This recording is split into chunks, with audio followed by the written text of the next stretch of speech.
dia! Bom dia! Feliz semana! Feliz semana! Bom dia, Beth! Bom dia, professora. Te dar um abraço. Gostando da senhora? Também gosto muito da senhora. Feliz semana para a senhora, viu? Obrigada. Feliz semana. Feliz semana! Bom dia. Bom dia! Bom dia você de casa. Também quero mandar um abraço, um grande beijo a toda a minha família lá no Paraná, em Guaratuba.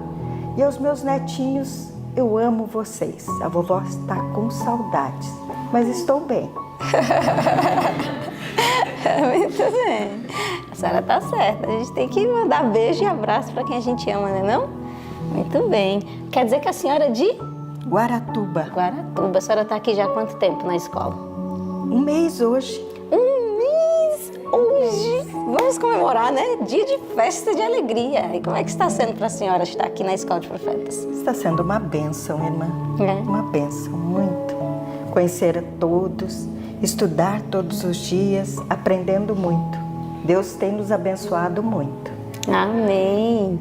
E para quem não sabe aí de casa, a irmã Beth, ela é costureira. De mão bem preparada, né? Deus tem abençoado. Por isso que ela é toda chique assim, toda lady, né? É porque ela é costureira. A costureira tem esse porte assim, né? De gente chique, né? Muito bom, louvado seja Deus. Isso nos dá a entender, nos prova que o nosso talento pode ser o nosso ministério, né? Sim. Pensa quantas pessoas serão auxiliadas. Eu só lembro de Dorcas, né? Dorcas tinha as mãos hábeis, né? Não sabia falar tão bem, mas sabia fazer um trabalho bem feito com as mãos e ela auxiliava tanta gente. E pensa, a senhora vai ser como Dorcas aí por esse mundão afora, né? Ajudando Amém. Pessoas, para a glória de Deus. Vamos orar então? Vamos agradecer a Deus e pedir a bênção dele para esse culto? Querido e bondoso Pai, esteja aqui, Senhor, conosco.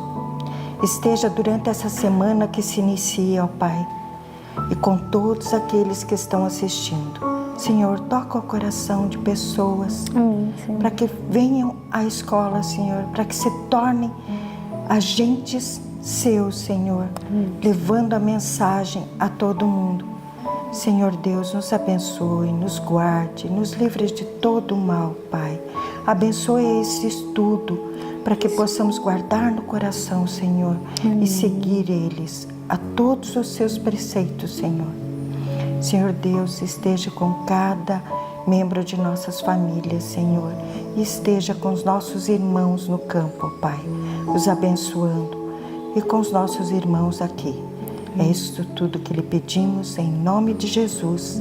Amém. Amém. Veja, irmã Beth, nós somos missionários porque nós temos um objetivo. Sim. Nós queremos apressar a volta do Senhor Jesus, não é isso? Nós queremos vê-lo voltando nas nuvens do céu. E para isso a gente tem que pregar, tem que trabalhar muito. Só que quando será a volta de Jesus? Será de manhã? Não sabemos, né? Será pela tarde? Pela noite? É esse hino que a gente vai louvar o Senhor, né? Amém. Vamos louvar a Deus com o hino.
Aleluia, amém, não? Amém, que seja em breve. Que seja em breve, em nome do Senhor. Amém. E já que nós estamos aí entrando numa nova semana, nós não sabemos o que há de acontecer, mas o Senhor Deus está à frente dessa nova semana, né? E Ele com toda certeza tem bênçãos reservadas para mim e para você. E nós também temos grandes desafios, não? Sim. A senhora gosta de desafio? Muitos. Olha aí. Então, já que a senhora está aqui há um mês, a senhora já aprendeu os versos desse mês que passou, não é isso? E agora, um novo desafio surge, a senhora aprendeu um novo verso. Vamos aprender um novo verso? Vocês querem? Sim ou não? Sim. Você de casa quer? Queira, porque os desafios nos fazem crescer. E nós vamos aprender um novo texto. Qual é o texto dessa semana? 1 Pedro 5:5. Ó, muito bem. Então vamos falar no 3, 1 Pedro 5:5. 1, 2, 3. 1 Pedro 5:5. Semelhantemente, vós, jovens, sede sujeitos aos anciãos, e sede todos sujeitos uns aos outros, e revestivos de humildade, porque Deus resiste aos soberbos, mas dá graça aos humildes. 1 Pedro 5:5. 1 Pedro 5:5. Semelhantemente, vós, jovens, sede sujeitos aos anciãos, e sede todos sujeitos uns aos outros, e revestivos de humildade, porque Deus resiste aos soberbos, mas dá graça aos humildes. 1 Pedro 5:5. 1 Pedro 5:5. Semelhantemente, vós, jovens, sede sujeitos aos anciãos, e sede todos sujeitos uns aos outros, e revestivos de humildade, porque Deus resiste aos soberbos, mas dá graça aos humildes. 1 Pedro 5:5. Que preciosa lição nós temos nesse verso, né? Sim. Que preciosa lição. Que o Senhor Deus nos ajude, né? A sermos submissos e sujeitos às autoridades. Amém. Muito bem. Qual é a parte que a senhora mais gosta no culto? Da pregação. Sim. Eu também, porque a gente aprende muito, né? Como é bom poder abrir a palavra do Senhor e ouvir a voz dele e saber a vontade do Senhor, né? Que esses momentos sejam bem especiais para o seu coração. Que Deus te abençoe. Bom dia para vocês. Bom dia. Bendito seja o nome do Senhor, porque estamos juntos outra vez. Como tem sido esses dias de estudo para você? Como tem sido as oportunidades que Deus tem dado para aprender tantas coisas? Lá se foram 5 livros da Bíblia inteiros. Nesse momento nós já estamos numa parte tão profunda do Patriarcas e Profetas, faltando muito pouco para terminar. Mas daqui uns dias já entramos em Profetas e Reis. Você tem aproveitado a chance de fazer as mudanças necessárias que o Senhor Deus tem indicado ao abrir conosco todos os dias a palavra? Irmãos, eu tenho estado pensando em algumas coisas que têm ficado em meu coração nesses dias que estamos passando de forma mundial, e eu queria comentar com você sobre isso agora. Eu tenho certeza absoluta que o Senhor Deus está chacoalhando a humanidade. Está fazendo o povo, o mundo, parar para meditar e pensar no que está acontecendo. Aonde estão as vozes gritando e pedindo para Jesus para ele voltar? Lá no livro de Apocalipse, o Senhor Deus disse com clareza que não faria justiça ao Senhor, aos seus filhos, aqueles que clamam dia e noite por ele. Quem é o povo que está clamando dia e noite, pedindo: Senhor, vem resolver o problema, vem resolver a dificuldade nessa terra? Quem é esse povo? É você que está clamando? Estamos centrados pedindo a Deus que Deus, na sua misericórdia, ajude o povo, ajude o mundo. A vida de Moisés foi marcada por isso, num pedido constante pela vida dos outros. Toda vez que se fala a respeito da vida de Moisés, nós vemos alguém centrado no cuidado pelo levantamento do reino de Deus no coração das pessoas, em luta pelos seres humanos. Nós estamos hoje do capítulo 30 de Deuteronômio em diante. Eu queria comentar com você, relembrando, que é Moisés falando detalhe após detalhe num dia que o Senhor Deus o levanta para trabalhar, e no trabalho que nos últimos 40 anos o Senhor Deus tinha feito Moisés levantar, hoje era um dia diferente para a história de Moisés. Eu quero pincelar alguns detalhes com você antes de entrar no relato que o Senhor Deus deu para a senhora White, mas lá no livro Patriarcas e Profetas, mas que é o capítulo 43, mas antes disso eu quero comentar com vocês as promessas de redenção de Deus no capítulo 30. No capítulo 30, o Senhor Deus faz uma promessa para o povo. Não são promessas humanas, não são seres humanos falando que hoje pensam e amanhã mudam de ideia.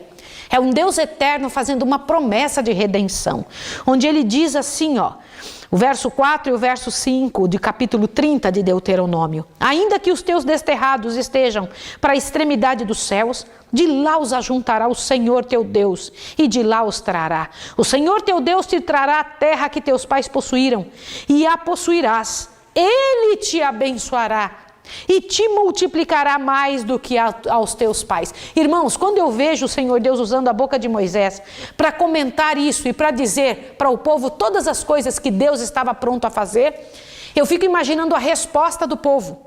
Eu não sei se vocês já perceberam que na ação de Deus é sempre Deus primeiro. O Senhor Deus não exige primeiro ele faz. Ele primeiro veio Adão, depois ele comentou sobre a exigência. Ele, quando chegou para a mulher adúltera, ele disse: eu também não te condeno, vai e não peques mais. Nos 10 mandamentos ele diz: eu sou o Senhor teu Deus, que te tirei da terra do Egito, da casa da servidão. Por isso não terás outros deuses diante de mim. A primeira parte sempre foi a de Deus. Deus sempre age primeiro antes de nós. Ele primeiro fez toda a promessa e depois ele usou a própria boca de Moisés para dizer o seguinte: os céus e a terra hoje eu tomo por testemunha contra ti, que te propus a vida e a morte, a bênção e a maldição. Agora escolhe a vida para que vivas, tu e teus filhos. Eu estou no verso 19. Você entende que o Senhor Deus estava dizendo: eu fiz tudo o que eu podia, mas essa parte eu não posso fazer por você. Você vai ter que escolher. Eu estou colocando na tua frente a bênção e a maldição. O que significa isso? Não é só passar por uns problemas. Eu estou colocando na tua frente, meu filho, a vida e a morte. Escolhe o que você vai querer. Essa era a única parte que Deus não podia fazer. E ele ainda disse: agora escolhe a vida. E ele ainda dá um conselho: para que vivas, tu e teus filhos. Escolhe a vida. E o que é a vida que Deus estava dizendo? Algumas pessoas pensam que esta vida que é proposta por Deus aqui, olhe só, é só aquela que nós viveremos quando chegarmos no céu. Não é. Eu vou repetir o que eu estou dizendo. Quando o Senhor Deus está dizendo: escolhe a vida para que vivas, tu e teus filhos, Ele não está falando da eternidade somente. É também, mas Ele está falando da vida aqui. Só que antes da coroa vem a luta. Antes da coroa vem um sofrimento tremendo. Todos os que se colocarem do lado do Senhor passarão por lutas tantas quantas este mundo é capaz de oferecer, e as provações de quem enfrenta um mundo que anda ao contrário de Deus. Essa é a verdade, essa é uma realidade. Amando o Senhor teu Deus, dando ouvido à sua voz e apegando-te a Ele, pois Ele é a tua vida, e Ele te dará muitos anos na terra que jurou aos seus pais, Abraão, Isaque e Jacó. E então Moisés fez uma despedida de seu povo, povo por quem ele arriscou o seu nome no livro do céu. Verso 6 do capítulo 31 ele disse: esforçai-vos e animai-vos, não temais, nem vos espanteis diante deles, pois o Senhor seu Deus que vai contigo não te deixará, nem te desamparará. Eu quero comentar com você em nome de Jesus. Como pode um povo que o Senhor Deus disse que são vencedores, aliás, ele não diz isso, ele diz que somos mais do que vencedores, sermos vencidos por alguém derrotado? Como pode algo assim? O que é que nos faz derrotados se somos mais do que vencedores? O Senhor Deus, quando diz esforçai-vos e animai-vos, o que é que ele quer dizer com isso? Porque o que Moisés estava falando era o que Deus estava dizendo. O que Deus estava querendo dizer quando ele fala: não temais, nem vos espanteis diante de uma situação? É Deus que vai com você. Você que está aí lutando em nome de Jesus numa cidade, numa casa, na tua família, você que está lutando contra a Covid, você que está lutando em nome de Jesus contra alguma doença miserável, contra algum pecado, não temais, não vos espanteis, esforçai-vos e animai-vos, o Senhor Deus vai na frente, o Senhor Deus tem interesse por nossa vida, força e coragem. E o Senhor Deus ainda disse, olha, aqui no verso 14, disse o Senhor a Moisés, ora, está próximo o dia da tua morte. Chama Josué e apresentai-vos na tenda da congregação, para que eu lhes dê ordens. Assim Moisés e Josué foram e se apresentaram na tenda da congregação. Lembra que Josué era aquele que estava ali, servindo a Moisés em todos os momentos. Onde Moisés ia, ele ia atrás, ele fazia, era diligente, cuidadoso. E na hora da maior provação do povo de Israel, Josué e Calebe ficaram do lado do Senhor. E o Senhor Deus retira Josué e coloca, fala, traga ele aqui. Ele vai ser o seu sucessor, né? E então o Senhor Deus deu uma ordem para Moisés. Moisés, eu imagino a situação e eu quero que você pense sobre isso agora. Irmãos, há 40 anos o Senhor Deus estava despertando Moisés, aliás, há 80 anos. Desde que Moisés havia saído do Egito em direção àquele deserto para estar com Jetro e então aprender com as pequenas ovelhinhas, o Senhor Deus acordava Moisés pela manhã. Mas nesse dia Moisés acordou de forma diferente. O Senhor Deus, todos os dias quando acordava, para um trabalho diferente. Moisés, vá e faça tal coisa para mim. Moisés, vai ali e dê tal orientação. Moisés, faça tal coisa. Mas nesse dia, Moisés estava sendo chamado. Acorda hoje, porque hoje você vai morrer. Esperar que alguém morra quando está doente, quando o prognóstico é de alguma doença ou de alguma coisa que a pessoa está passando, já é triste. Agora imagine um homem em seu pleno vigor, nenhum detalhe de sua vida representava morte, absolutamente nada. Moisés estava saudável. Diz no capítulo 33, verso 7, que tinha Moisés a idade de 120 anos quando morreu. Contudo, a sua vista não se havia enfraquecido, nem se havia fugido dele o vigor. O que vocês imaginam? Um homem totalmente são, ereto, competente, com todas as forças da juventude em seus 120 anos. E o Senhor Deus dizendo, você vai morrer hoje. Irmãos, eu quero comentar com vocês um negócio interessante. Quando Deus trabalha numa vida, é Ele que determina o que será e como vai ser. E o Senhor Deus cuidava da vida de Moisés. Você hoje vai morrer. E eu tenho 3 incumbências para você. Como todos os dias Deus tinha incumbência, nada diferente no dia de sua morte. Hoje você vai se levantar e compor um hino. Que hino é esse? Por favor, capítulo 31, verso 22. Observa um detalhe interessante sobre o verso 22. Diz assim, assim Moisés escreveu este cântico naquele dia e o ensinou aos filhos de Israel. Ele compôs um hino no dia de sua morte. Eu quero perguntar para você, quais são as coisas que vão ficar a respeito de você depois que você se for? Se você fosse tirado hoje, como iriam lembrar de você? Que tipo de orientação o mundo teria a respeito de sua vida, do legado que você deixa? O cântico que Moisés produziu, compôs naquele dia, é um dos maiores e mais perfeitos cânticos que a Bíblia pode trazer. Um cântico de uma experiência da história dele como povo, da história dele como representante do povo, e é aquele que nós vamos ter que cantar ao chegar diante do céu. Olha que coisa interessante. E ainda pediu ao Senhor Deus pediu que ele relembrasse e fizesse a leitura da lei novamente diante do povo. Observe aqui no capítulo 31, verso 9.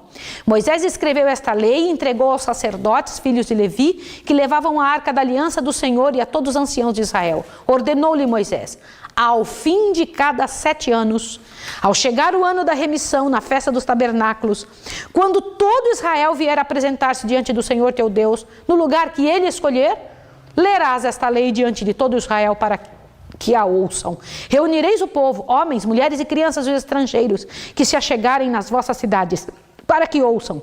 Aprendam a temer ao Senhor vosso Deus e tenham cuidado de observar todas as palavras desta lei.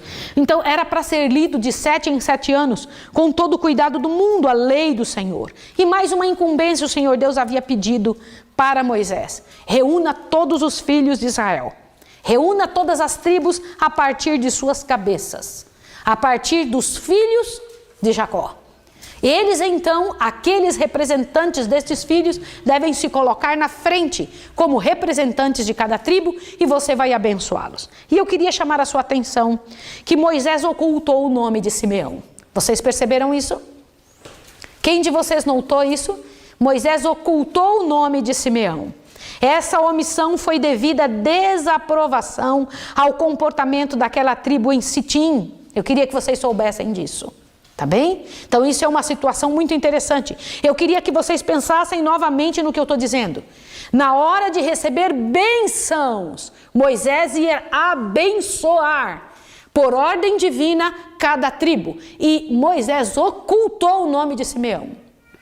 Porque, eu repito para você, por desaprovação a um comportamento que ele teve perante o povo.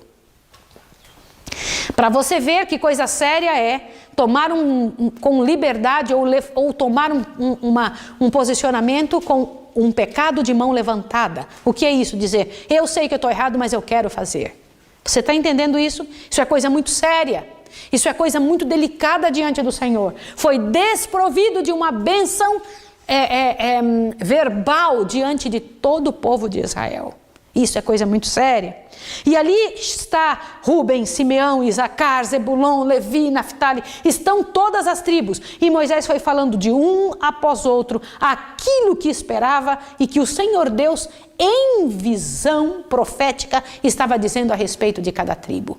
E assim que ele terminou de dar as bênçãos a cada um deles, que estavam em pé diante de Moisés, Moisés virou as costas e começou a subir. Mas antes disso ele disse a seguinte frase, que está no capítulo 33, verso 26 em diante. Por favor, leiam comigo isso aqui agora.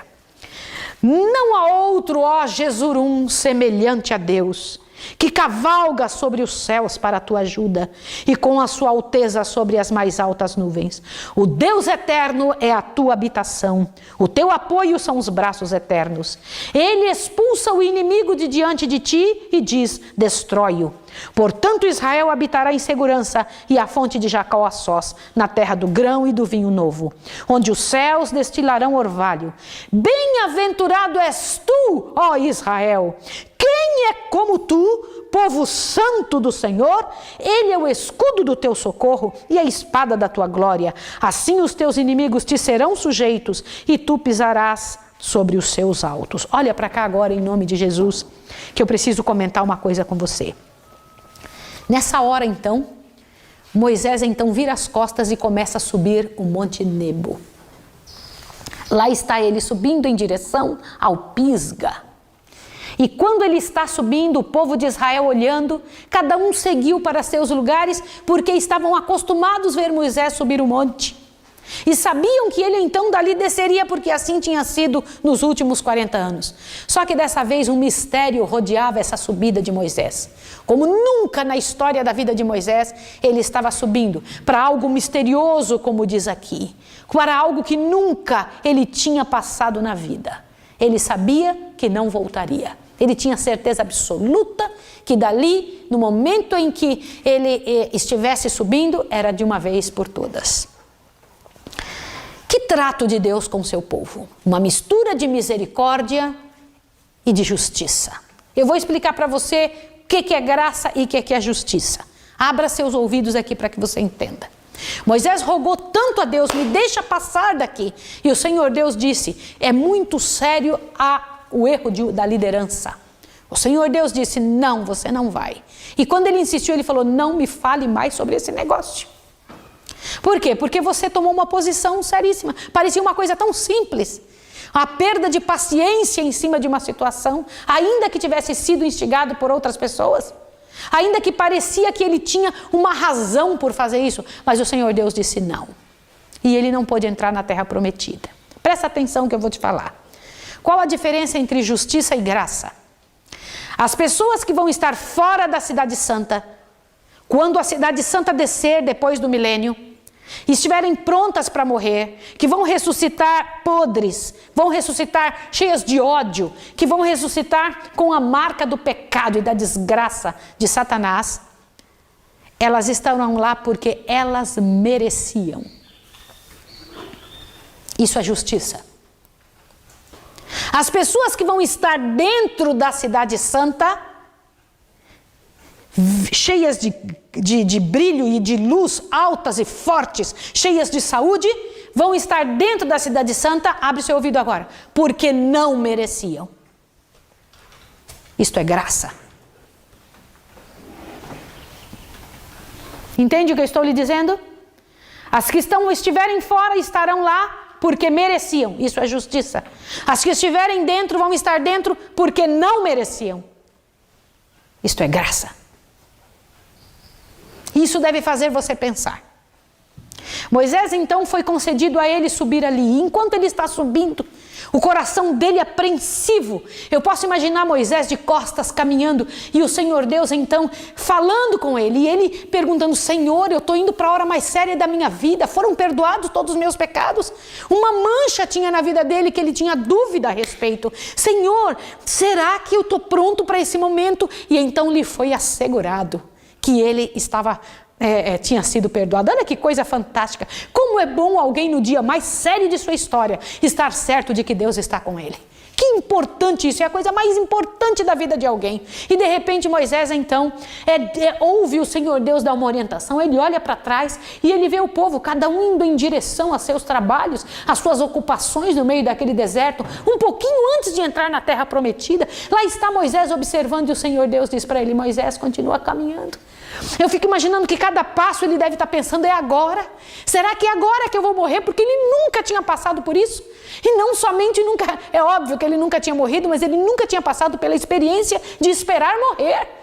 Moisés tinha passado por tantas experiências difíceis, por guerras inclusive, por ataques de todas as formas, mas ele agora tinha certeza, tinha vindo da boca do próprio Deus: você vai morrer hoje, sobe porque vai ser em cima do monte.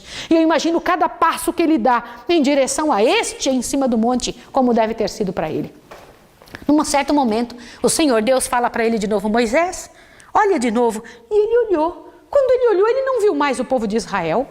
E o que ele enxerga agora, eu faço questão de ler para você. O que Moisés enxerga nesse momento é algo tão tremendo, é algo tão grande, que não dá para explicar. Eu acho que ele se pergunta: o que é isso? Onde está o povo que eu acabei de enxergar? O povo que estava ali embaixo não é mais o mesmo. Olha lá. Dá no Patriarcas e Profetas, no parágrafo que começa assim: foi-lhe agora apresentada uma vista panorâmica da terra da promessa. Todas as partes do território estenderam-se diante dele, não desmaiadas e vagas à turva distância, mas mostrando-se claras, distintas e belas à sua visão deleitada. Naquele quadro, foi a ele apresentado não como então se mostrava, mas como se tornaria com as bênçãos de Deus. Sob a posse de Israel, parecia a estar a olhar para um segundo Éden. Havia montanhas revestidas dos cedros do Líbano, colinas pardacentas pelos olivais e olentes pelos perfumes das vinhas, amplas e verdes planícies a brilhar com flores e abundantes em frutos. Aqui as palmeiras dos trópicos, ali os campos ondulantes de trigo e cevada, vales ensolarados, melodiosos com o murmúrio dos regatos e os cânticos dos pássaros, boas cidades, belos jardins, lagos profusos na abundância dos mares, rebanhos a pascerem nas colinas e mesmo entre as rochas os acumulados tesouros da abelha silvestre. Era, na verdade, uma terra como que o Senhor Deus, como que Moisés, inspirado pelo Espírito de Deus, descrevera a Israel: bendita do Senhor, com o mais excelente dos céus, com o orvalho, com o abismo que jaz abaixo e com as mais excelentes novidades do sol, e com o mais excelente dos montes antigos, e com o mais excelente da terra, e com a sua plenitude. Olhe para cá, o que Moisés estava vendo? Na palavra de Deus existem algumas partes que são a história que está sendo contada, outras partes que são cânticos e música de louvor a Deus, mas outras que são profecias do que ainda haveria de acontecer. Mas no que você está ouvindo aqui agora, não é um e nem outro. Não é a história do que o povo estava vivendo. É uma parte do tempo que raramente se fala a respeito. É como teria sido caso tivessem seguido o que Deus pediu. Moisés estava enxergando, estava tendo uma visão do que poderia ter sido. Eu te pergunto, olha que coisa tremenda. O povo de Israel, quando saiu do Egito como escravos, Teriam sido o maior povo da terra se seguissem ao Senhor? Sim ou não? Teriam. Teriam feito no deserto uma linda cidade, um local tremendo de bonito. Ali, a abelha silvestre e flores de todos os tipos no deserto. É isso que Deus disse a Moisés que haveria de ter acontecido, que teria acontecido. O Senhor Deus diz que eles teriam se tornado o maior povo da terra se tivessem ouvido o que o Senhor Deus pediu. Deixa eu comentar uma coisa com você. Como poderia ter sido sua vida se você tivesse seguido o que o Senhor Deus pediu desde o início? Você entende que o Senhor Deus tem desejo e tem ainda de fazer de seu povo o maior povo na terra? Da sua família, a melhor família na terra, como testemunho de todas as outras? Dos seus filhos, os melhores filhos da terra? Alguma coisa que impede que isso aconteça tem que ser detectado rapidamente para ser tirado, porque o desejo de Deus é que seu povo se transforme numa bênção, mas ao invés disso, o povo de Israel se colocou a murmurar, não deu importância às bênçãos que o Senhor Deus tinha dado de forma gratuita. O povo aceitava a invasão das misérias e dos pecados de fora. O povo aceitava com alegria o sofrimento de Satanás e não aceitava que o Senhor Deus tocasse sobre eles. E eu imagino Moisés olhando tudo aquilo e dizendo, nossa, que glória, que coisa bonita. E o Senhor Deus dizendo, sobe Moisés, sobe mais um pouco. E Moisés caminhando um pouco mais. Quando Moisés continuou caminhando, o Senhor Deus olha outra vez. E quando ele olhou agora, ele tinha uma terceira visão sobre o seu rosto. Não era mais a primeira visão do povo andando, não era a visão do que poderia ter sido. Agora, essa terceira visão era como o povo iria estar após a sua morte. Sabe o que Moisés viu? Ele viu o povo entregue à idolatria. Ele viu o povo com uma capa de cristianismo, sendo realmente aquilo que Jesus encontrou quando veio a esta terra. Ele viu Jesus pequenininho. Viu Jesus sendo criado na aldeia de Nazaré. Viu o Senhor Jesus como foi tratado pelo povo por quem ele tinha orado. Um povo duro, ruim. E viu então Jesus sendo maltratado, crucificado. Mas ele viu uma coisa que eu me impressiono, que toda vez que eu leio isso, eu fico com um coração tremendo de como deve ter sido isso para Moisés. Moisés viu todas as cenas e chorou junto com a cena que ele viu, que ele percebeu. E ao chorar ali, o Senhor Deus dá para ele uma pontinha das surpresas que Deus tem para quem lhe é fiel. Moisés enxergou que ele seria um dos que abriria as portas do céu para Jesus voltar, para entrar de novo no céu depois de sua ressurreição. Isso eu fico pensando como deve ter sido para a cabeça de Moisés, sabendo que ia morrer naquele dia, falando, então eu vou estar no céu, quando Jesus entrar ali, é isso que vai acontecer. Ele seria um dos que abririam a porta do céu, pode imaginar isso. E ele viu isso quanto tempo antes? 1500 anos antes. 1500 anos antes de acontecer o fato, ele viu. Isso me enche o coração. E o Senhor Deus então fala, agora Moisés, continua subindo, você tem um trabalho para hoje, você tem uma responsabilidade nesse dia. E então Moisés, depois de ter visto isso, eu imagino ele subindo, glorificando ao Senhor. Que morte tremenda! E o Senhor Deus aqui comenta que como guerreiro cansado, deita-se para repousar. Que frase tremenda! Como guerreiro cansado, deita-se para repousar. Vocês sabem que não tinha um ser humano ali, né? Mas tinha os anjos do mal e os anjos de Deus. Os anjos que seguiram e cuidaram da vida de Moisés permaneceram ali na tumba. Eu quero comentar uma coisa com vocês sobre isso. Nas mortes humanas nesta terra, o anjo que nos acompanha é sempre o último a sair do local onde alguém é enterrado. Na verdade, ele é o primeiro a chegar quando acontece a união de dois gametas. A pessoa nem sabe ainda que está grávida. E um anjo do céu já é mandado do céu para a terra para cuidar daquele bebezinho em formação. Mas também é o último a sair. Quando então vamos e depositamos nossos seres queridos na tumba da morte, pensamos que somos os últimos a estar ali com aquela pessoa. Não é isso não. O último é o anjo de Deus, que fica ali observando aquela pessoa que é depositada no solo da morte. Eu me lembro da ocasião em que enterramos meu pai. Eu estou indo com a minha mãe aqui, abraçada com a minha mãe, depois de meu pai ter sido enterrado e os meus irmãos. Quando eu olho para trás, eu vejo o meu irmão mais velho, era o último lá parado, olhando aquele lugar. Só ficou ele, olhando o túmulo do meu pai. Mas meu irmão não foi o último.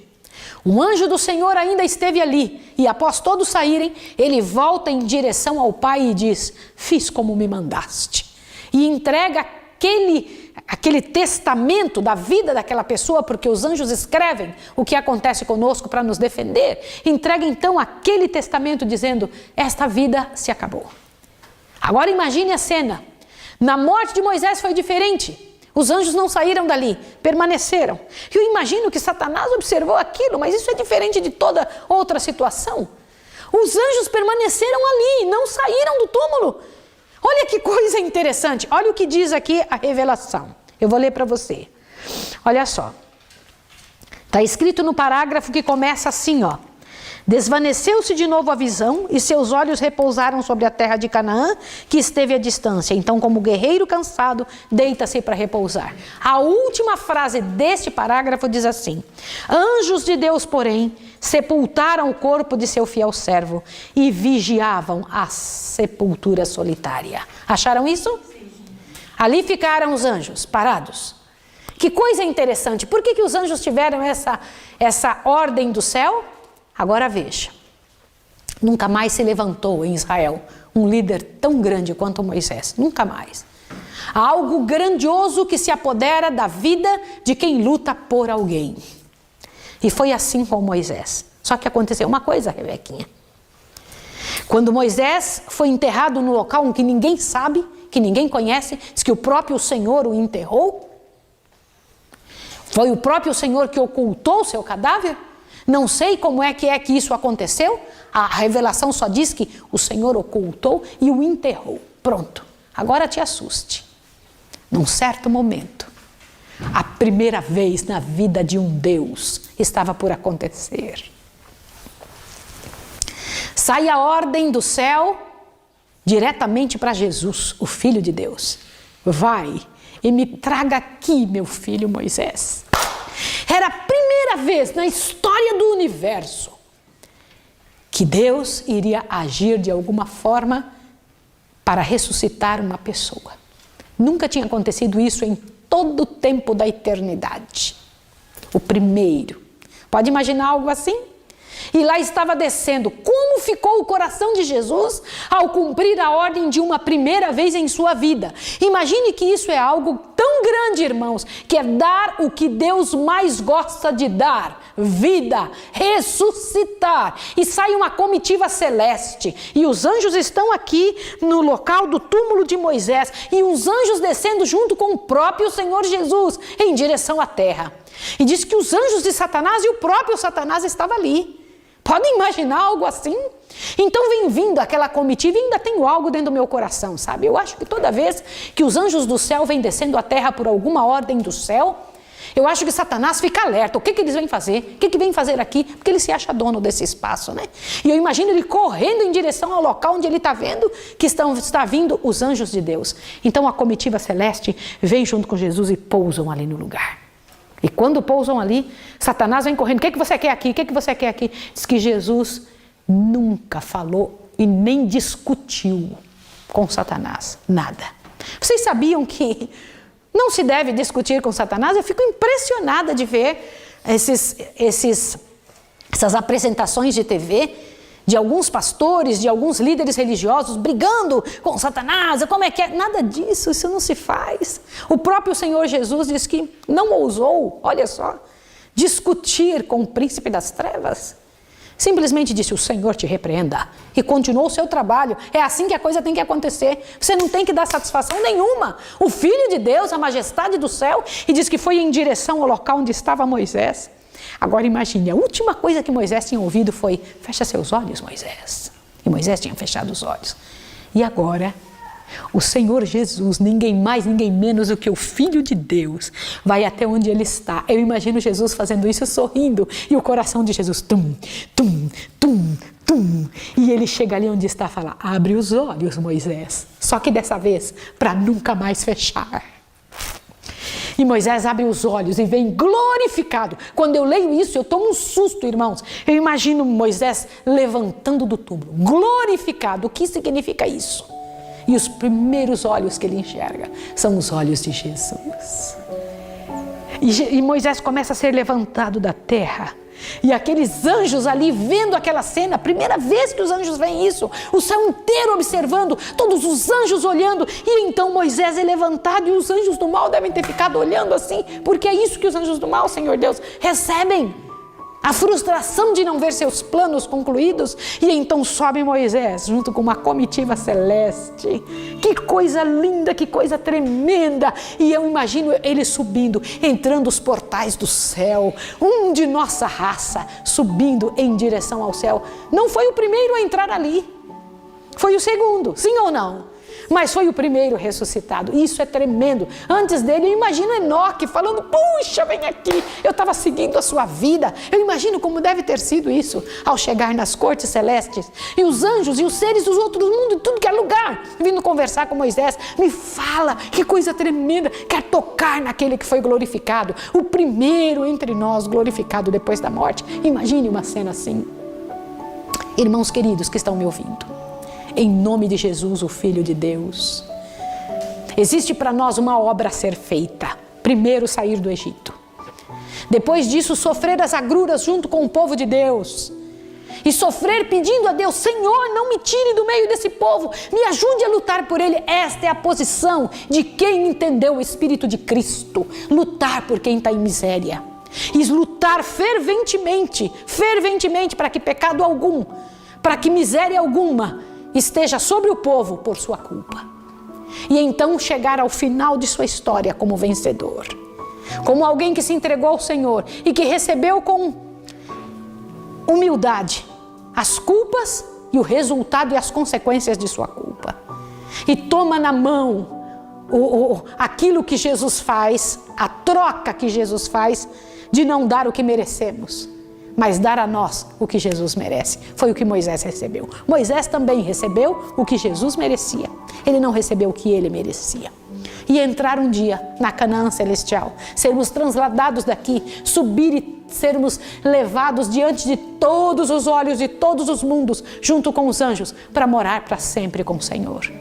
É o que você quer? É o que você deseja? Eu peço em nome de Jesus que você coloque a sua vida em dia, que clame ao Senhor, que lembre-se que fazemos parte de um povo santo diante de Deus. Como o Senhor Deus diz: quem é como tu, ó Israel, povo salvo pelo Senhor? Tome posse da vitória que Deus quer dar. Não tenha nenhuma conversa com o inimigo, diz: que o Senhor te repreenda, e saia seguindo, mesmo que seja em direção à morte, porque o Senhor Deus é capaz, sim, é capaz de ressuscitar. Eu vou orar pela sua vida agora. Vamos agradecer ao Senhor. Vamos pedir a Deus que Deus nos abençoe, que Deus cuide de nós. Santo Deus e amado Pai, Senhor, nós não sabemos o que será daqui a pouco. Nós queremos ter uma comunhão contigo tão perfeita, a ponto do Senhor nos dizer: é para cá, é para ali, aqui está o caminho pelo qual vocês devem andar. Senhor, o Senhor está colocando diante de nós a vida e a morte. Queremos escolher a vida, Senhor, em nome de Jesus. Faça o que for preciso em nós para que escolhamos a vida, Senhor, para te servir, para seguir os teus caminhos. Pai Santo, que nesse jejum, que nesses 10 dias de oração, o Senhor toque, o Senhor levante a sua mão sobre o seu povo, sobre a nossa casa. Oro nesse momento pelo pastor Moisés de Carvalho, Senhor, representando todos os outros que estão com a Covid, Pai Santo. Em nome de Jesus, eu clamo a Ti pela Tua bênção, pelo Teu poder em cima da nossa vida. Que seja feito somente a Tua vontade. E que se algum de nós vier, Senhor Deus, para o sono da morte, se algum vier, Pai de amor, descansar o sono da morte, que a Tua bênção, Pai de amor, seja sobre nós de tal maneira que o Senhor nos ressuscite para a Tua glória. Em Tuas mãos entrego a nossa casa, entrego a casa destas pessoas, te pedindo, nos ajude a sermos fiéis, em nome de Jesus. Amém, Senhor. Amém.